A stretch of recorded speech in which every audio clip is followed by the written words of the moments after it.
tulira ma bong pen rita kram sapi supi ke cepang rialu ala ti asupi bangsi paswa party long pen ang si un noi pusi bang ipu dei tulirama abong asupu pen la rita kram sapi supi le bong asupu kalau tulira ma bong ki bisi dola la si la tulirama amua ki bisi dolang he hala pen se rita kram sapi asupi se chipangril he ama asupi bang ke kene puke hala pilopo asupi bang he asupi bang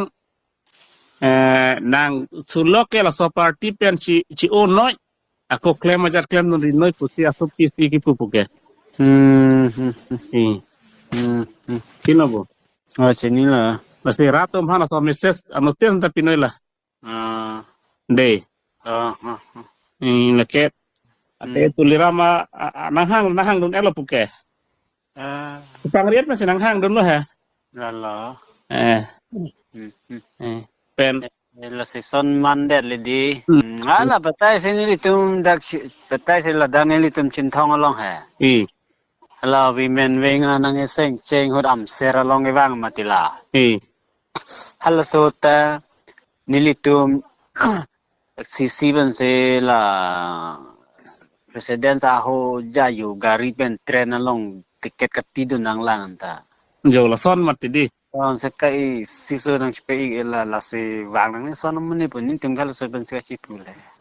cholo henan bang geli tolong pen la pen isi alam aku kacini tunang auto driver tumlong pen ta auto tumhanta la PSL pen poisa hai kini pipe da tikit ho apa hindu plop ta fokke badin da faro hini si jor poke la party amnit long hai nang nam dum vek nang pupu poke mo bang we kar bietu la hetu kulo saran de phone bane ga me phone chap de right